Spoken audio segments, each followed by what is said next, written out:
여러분의 건강을 책임지는 TV 왕진. 세계보건기구에 따르면은요, 전 세계에서 7초당 한 명씩 이 질환으로 인해서 사망을 하고 있다고 합니다. 국내 사망 원인 6위라고 합니다.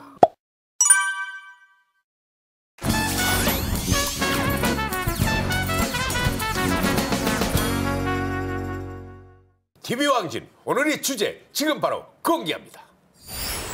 당신도 모르는 사이 합병증과 함께 찾아오는 당뇨병. 아우, 무섭죠. 네. 국내 당뇨병 환자가 이미 500만 명을 넘어섰다고 합니다. 10명 중 1명이네요, 정말. 네. 정말. 네. 여기에 잠재적 환자까지 더한다면 아마 1000만 명이 넘을 거라고 하는데요. 네. 김한수 선생님, 도대체 당뇨병이란 무엇인지부터 알고 시작해야 될 것 같아요. 뭡니까 도대체? 네, 이 당뇨병이랑 인슐린의 분비가 부족하거나 인슐린이 정상적으로 기능을 못하게 되면서 생기는 대사질환입니다. 인슐린이 우리 몸에 부족하게 되면은 원래 우리 몸은 탄수화물로부터 분해된 포도당을 가장 기본적인 에너지원으로 사용하는데요. 인슐린 분비가 잘 안 되면 이 포도당이 세포 내로 들어가야 되는데 그게 안 되고 혈관에 쌓이게 됩니다. 네, 그렇게 되면서 혈당은 증가하고 소변으로 배출되기도 하는데요. 통상적으로 식후 2시간 혈당이 200mg/dL 이상이 나오거나 내 몸의 3개월의 평균 혈당인 당화 혈색소가 6.5% 이상일 때 우리가 당뇨병이라고 진단을 받게 됩니다. 그렇군요. 아니 근데 사실 주변에 알게 모르게 당뇨병 앓고 계신 분들이 참 많아요. 사실 저만 해도 아이 임신했을 때 임신성 당뇨 판정 받아가지고 저는 당뇨병 하면은 굉장히 좀 이렇게 신경이 쓰이는 편이거든요. 네. 그리고 왜 그 테니스로 유명한 세계적인 스타 샤라포바. 네. 그 샤라포바도 당뇨병을 앓고 있고, 그리고 여러분 알고 계세요? 한글을 만드신 우리 세종대왕이 당뇨병을 피해가지 못했다고 합니다. 혹시 그 오늘 나오신 두 분은 혹시 당뇨병 이렇게 많이 좀 신경을 쓰시나요? 어떠실까요? 20, 30대들 네. 관련해서 당뇨병 환자들이 급증했다는 기사를 봤어요. 20, 30대? 네네. 그래서 뭐 당뇨병은 나이 많은 분들이 걸리는 병이 아니란 걸 알게 됐습니다. 그래서 최근에 당뇨병 관련해서 관심을 갖게 됐습니다. 그렇군요. 그렇죠. 젊은 분들도 젊은 피해가지 분들도 못해요. 관심도 또 많으시네. 네, 실제로 20, 30대 당뇨병 환자 수가요. 네. 4년 만에 34.8%나 증가했다고 합니다. 급격히 증가하네요. 그렇죠. 이제는 뭐 당뇨병의 나이를 떠나서 전 연령층이 경계해야 될 그런 질환이 됐는데, 백정희 선생님은요, 평소 당뇨병에 대한 관심이 좀 있으셨나요? 코로나19로 인해서 감염이 되면 당뇨병 환자분들이 엄청나게 사망률이 높다는 이야기를 듣고 그때부터 관심을 갖게 됐습니다. 맞아요. 진짜. 선생님, 당뇨병 환자가 코로나 걸리면 사망률이 높은 이유는 뭐 때문에 그렇습니까?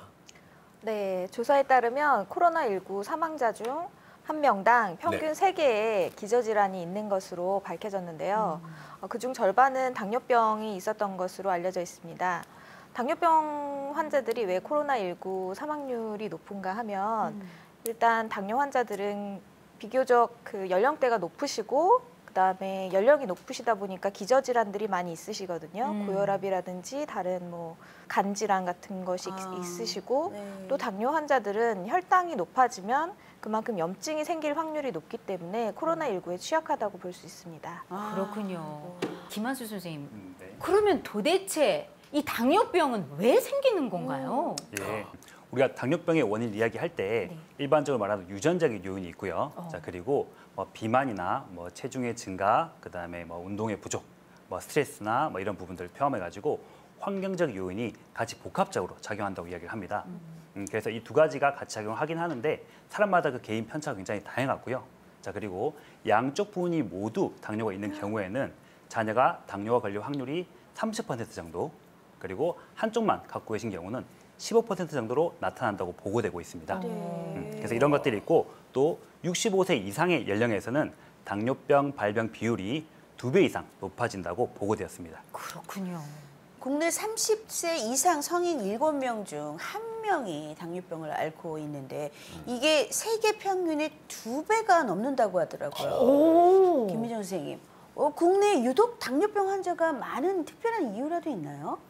네, 근본적으로 우리나라 사람들은 그 췌장의 크기가 서양 사람들에 비해서 한 많게는 절반 정도밖에 안 된다고 하거든요. 췌장 네. 크기가요. 아, 그게 원인이 되는군요. 크기가 작다는 거는 기능이 그만큼 좀 부족하다는 얘기고 인슐린 분비가 좀 덜하다는 얘기랑 또 같거든요. 그런 췌장의 크기는 서양 사람들보다 작게 갖고 있는데 식습관은 서구화가 되어서 서양 식습관을 따라가니까 우리 몸이 자꾸 이제 당뇨가 생기는 방향으로 가는 거죠. 그렇군요. 네. 아하. 그리고 현대인들이 스트레스가 굉장히 많잖아요. 네. 당뇨를 우리가 그냥 음식이라든지 운동이라든지 이런 쪽만 생각을 하시는데 스트레스와도 굉장히 관련이 깊습니다. 스트레스가 높아지면 인슐린 저항성이 높아지기 때문에 당뇨에 걸릴 확률이 높고요. 스트레스 하면 우리가 이제 술을 많이 마시잖아요. 그러면 과음을 하시게 되면 그것 또한 당뇨병의 어떤 유발 원인이 됩니다. 이 당뇨병 환자가 급증하고 있지만은 네. 이 정작 치료를 받는 경우는 절반을 조금 넘는 수준이라고. 네. 아유, 참 걱정 아닙니까 이거? 그럼요. 예, 그렇죠. 당뇨병 치료에도 우리가 골든 타임이라는 게 있거든요. 네. 그러니까 당뇨가 생기기 전에 전 단계가 있습니다. 우리 몸이 바로 당뇨병 이렇게 생기는 게 아니라 정상이었다가 당뇨로 가는 어떤 과정이 있는데 그 과정을 전 당뇨 단계라고 하거든요. 네. 근데 보통은 이제 건강검진을 하셨을 때 전 당뇨 단계 정도 나오면 정상이라고 이렇게 말씀을 듣기 때문에 안심을 하시고 그냥 방치하시는 경우가 있거든요. 그러면 당뇨로 진행이 되는데 5년 이내로 당뇨병이 생길 확률이 굉장히 높습니다. 그렇군요. 그래서 전 당뇨 단계가 있으신 분들은 미리미리 당뇨병에 걸리지 않도록 식습관이라든지 운동이라든지 체중 관리라든지 이런 거를 관리를 하시는 게 좋아요. 그렇게 관리를 하면 당뇨로 안 갈 수 있는 거예요? 진행이 안 되는 건가요, 선생님? 그렇죠. 당뇨는 이제 우리가 걸리지 않도록 그 관리를 하는 게 제일 중요하고 제가 정확하게 말씀을 드리면 공복 혈당은 100에서 125 미리그램 퍼 데시리터, 당화 혈색소는 5.7에서 6.4%, 당 부하 검사가 140에서 199 미리그램 퍼 데시리터 중에 하나라도 포함되면 당뇨 전 단계라고 보니까 이 수치가 나오시면 좀 주의하시는 게 좋습니다. 그렇군요. 아니 진짜 건강검진 했을 때 당뇨병 전 단계가 나왔다면은 난 당뇨병 아니냐고 그냥 안심할 게 아니라 그때부터 관리를 해야 된다는 네, 말씀이시네요. 맞습니다. 그러면은 사실은 당뇨병 하면은 사실 정말 무서운 게 합병증 때문에 잘못되기 때문에 맞아요. 다들 네, 무서워하거든요. 그런 얘기 많이 듣죠. 그렇죠. 네. 예. 김만수 선생님, 당뇨병과 관련된 합병증은 어떤 것들이 있나요? 네, 우리가 당뇨 합병증이라고 하면은 보통 급성 합병증과 만성 합병증으로 나눌 수 있습니다. 급성 합병증은 많이 들어보셨을 텐데 저혈당 들어보셨죠? 저혈당 네네. 들어봤죠. 네, 저혈당 많이 알고 계시고 이거 말고 케톤산증 같은 병이 있고요. 만성 합병증은 또 나눌 수가 있는데 대혈관 합병증과 미세혈관 합병증으로 나눠집니다. 대혈관 합병증은 심장이나 뇌 쪽의 혈관 질환을 이야기하고요. 미세혈관 합병증은 눈 쪽의 망막, 그다음에 콩팥, 그다음에 말초혈관, 말초신경, 그다음에 우리가 많이 이야기하는 당뇨의 발이 이제 그러니까 우리가 이제 절단을 하게 되는 그 상황이 있죠, 그렇죠? 예, 그런 부분들이 그런 합병증에 해당됩니다. 그래서 이런 합병증들에서 중요한 부분들이 예. 일반적으로 정상 혈당, 보통 혈당인 분에 비해서 고혈당인 분들은 합병증이 생길 가능성이 2배에서 4배 정도 더 증가한다고 이야기를 하고요. 여기서 또 주의할 부분들이 우리가 그렇다고 해서 이제 혈당만 신경 써 가지고 혈당을 낮게 조절하는 건 분명히 필요는 한데 이거 못지않게 내 몸의 기력이나 기초 대사량이 잘 유지되게 보존하는 게 합병증 예방에도 도움이 되겠습니다. 네. 당뇨병은 합병증도 문제지만은 이게 그 무서운 췌장암과도 관련이 깊다. 아, 그래요? 그런 얘기를 들었어요. 아. 저 김민주 선생님, 당뇨병과 췌장암은 어떤 관계가 있습니까? 인슐린은 혈당을 낮추는 역할을 하는 호르몬이고 인슐린이 분비가 되는 곳이 췌장이잖아요. 그래서 췌장에 문제가 생기면 인슐린 분비에 문제가 생기기 때문에 당뇨에 걸릴 위험이 높고 실제로 췌장암 환자 80% 정도가 당뇨병을 앓고 있는 것으로 알려져 있습니다. 그리고 성인형 당뇨, 우리가 이제 나이가 들어서 앓게 되는 당뇨 같은 경우는 그 인슐린 자체 분비가 양이 부족해서 생기는 병이 아니거든요. 소아형 당뇨 같은 경우는 인슐린이 부족해서 생긴다면 성인형 당뇨는 인슐린이 정상적으로 분비되지만 세포가 반응을 못하기 때문에 자극을 주는 거거든요. 췌장에 계속 인슐린을 분비하라고. 그렇게 되면 당뇨병 환자들은 췌장에 부담을 상당히 주게 되고 그게 췌장암으로 이어지는 경우가 있습니다. 무섭네요. 아, 여기서부터 겁나기 시작해요. 네, 당뇨병 환자는 췌장암을 항상 이렇게 생각을 해두셔야 되고 췌장암이 있으신 분들은 당뇨가 거의 온다고 생각을 하시면 돼요. 그리고 췌장암은 발견하기 어려운 암 중에 거의 1순위거든요. 그렇죠. 네, 발견하면 거의 사망에 이른다고 알려져 있기 때문에 당뇨가 있으신 분들은 그런 부분들을 잘 체크를 하시는 게 좋습니다. 그러겠네요. 이 평소에 관리를 잘해야 하는 게 당뇨병인데 그렇다면 일상에서 내가 당뇨인지 아닌지 확인할 수 있는 방법이 있을까요? 그래서 제가 오늘 당뇨병 자가 진단에 대해서 준비를 해봤는데요. 네. 잘 들어보시고 자기한테 몇 개가 해당되는지 한번 체크해 보시면 되겠습니다. 네, 자 함께 해보죠. 자, 네, 첫 번째, 갈증을 참지 못해서 차가운 물을 벌컥벌컥 마신다. 목 자, 마르면 보글보글 마시는데. 큰일 났네요, 이거. 예. 예. 두 번째, 식사 후에 금방 허기가 져서 음식을 바로 먹게 된다. 입이 심심하긴 한데. 세 번째, 소변을 자주 본다.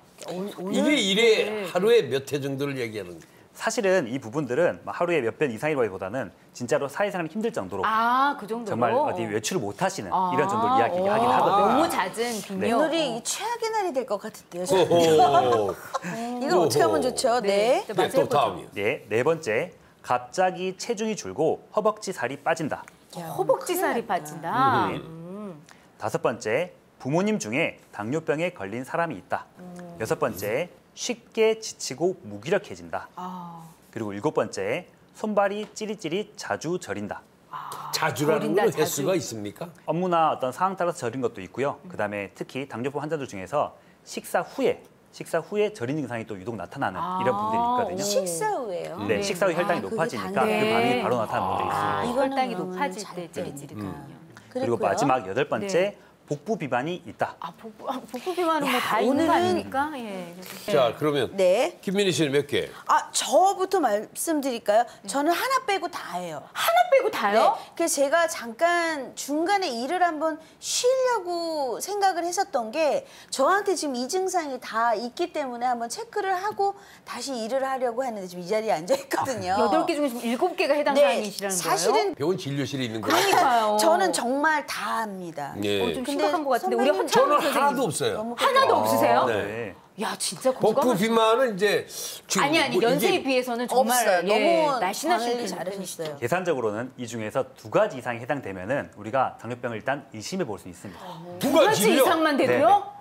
저는 그럼 잠깐 그렇죠. 지금 나갔다 오겠습니다. 김민희 씨- 병원부터 가야 될 것 같아요. 김민희 씨 7가지인데 어떻게 해야 되나요? 예, 물론 두 가지 이상이라고 해서 다 당뇨병은 당연히 아니시니까요. 이럴 때는 말 그대로 객관적인 검진을 받아보신 걸 추천을 드리고요. 그렇군요. 또 말씀을 우리가 쭉 나눠보셨는데 마찬가지로 사람마다 당뇨병이 걸리는 상황들이 굉장히 다양합니다. 그리고 아까 허참 씨도 말씀하셨는데 당뇨병이라는 게 무증상, 아무 증상이 없이 진행되거나 진단을 받는 경우도 있기 때문에 이것도 꼭 염두에 두시는 것이 좋겠습니다. 나는 야유였다. 운동도 많이 한다. 그러던 후배가 형 나 당뇨병이래. 맞아요. 이렇게 얘기를 하더군요. 당뇨병이라는 게 단순히 뚱뚱하거나 비만인 사람만 생기는 게 아니라 아까 말씀드린 것처럼 기력이 너무 없거나 오히려 스트레스 너무 많이 받거나 이런 경우도 사실은 그것만 가지고도 당뇨병이 진행되는 경우도 실제로 굉장히 많기 때문에 염두를 하셔야 됩니다. 네.